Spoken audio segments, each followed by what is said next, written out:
With Operation Winter halfway done, we can have our hand on the first naval reward, IJN Hayanami.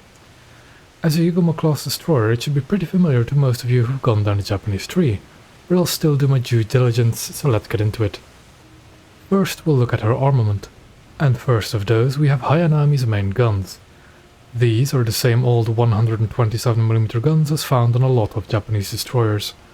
6 of them in total in 3 dual mounts, 1 at the front and 2 at the rear in a super firing pair. These mounts are rather slow, but on the Hayanami they have rather good gun arcs, with the front mount even being able to rotate 360 degrees. This configuration is well suited to kiting away from enemies, especially thanks to the rather high velocity of the shells. Speaking of which, these guns get a choice between regular high explosive and high explosive time fuse shells. The high explosive isn't quite what it used to be, but it'll still pack a decent punch as long as your target is unarmored. These guns can fire a shell every 7.8 to 6 seconds, of course depending on your crew skill. Not the worst reload, but certainly noticeable. All in all, these guns are alright. They're certainly not what they used to be, but in the hands of a good marksman they'll still do work.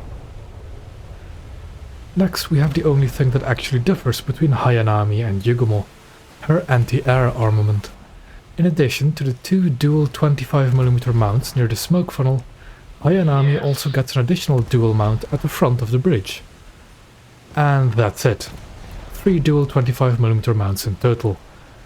Not much of an upgrade really, though the extra coverage the front mount provides is somewhat useful for drawing your attention to possible threats, so it's not all bad. Then we have the staple of the Japanese ships, the explosive armament.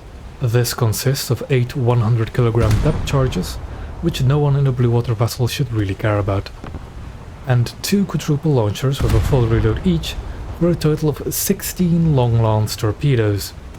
These are specifically the earlier Type 93 torpedoes with a payload of 627.2 kilograms of TNT equivalent, a range of 20 kilometers, and a speed of 91 kilometers an hour.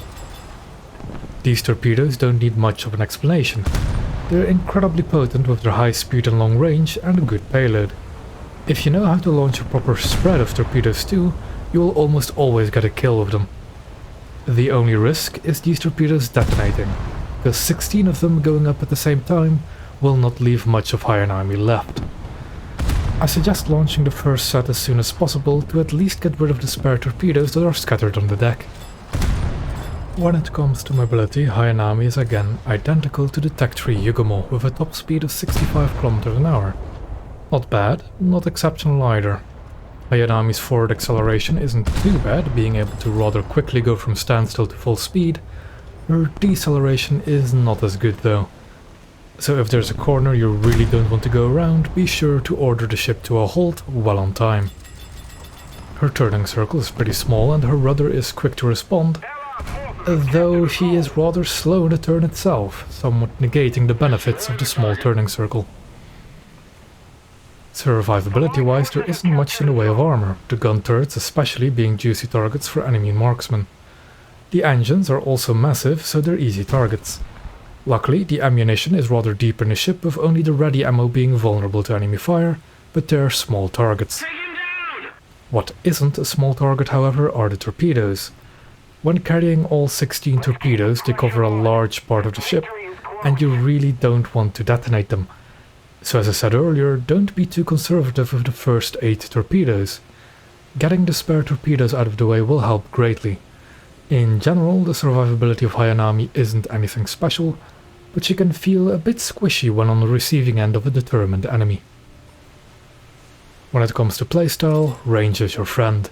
You want to be on the second battle line whenever possible, using your high velocity guns and long range high speed torpedoes to deal whatever damage you can.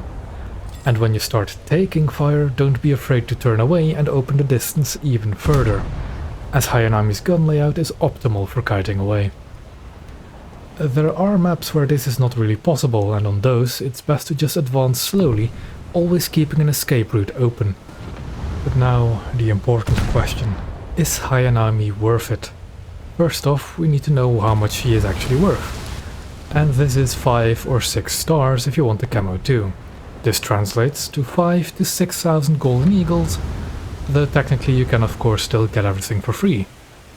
And to be clear, Hayanami doesn't come in the form of a coupon, so either you get it during the event, or you don't get it at all.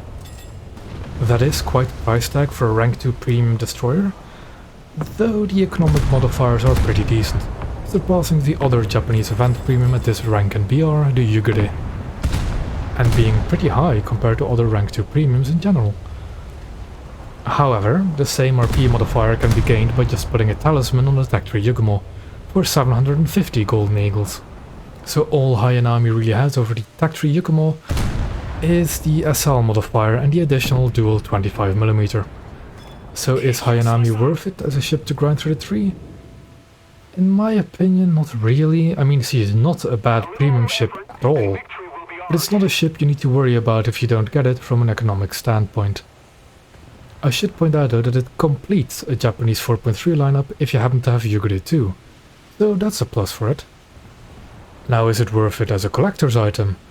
This is just an opinion, but for me, yes, if only for the camouflage pattern on the ship, which makes me lament the fact that we don't have unlockable camouflages on ships even more, though good camouflages can also be found on War Thunder Live. All in all, it's not really a ship you need to worry about getting, as it's not that special or powerful. Though she's not that difficult to acquire, as naval tasks, in my opinion, aren't exactly the hardest to get. Operation Winter is not over yet, and we still have another reward ship coming up. I haven't missed a star yet, and no matter what, I've got enough golden eagles spare to acquire the next reward. So stay tuned for that, I guess. Goodbye, and may your seas be calm.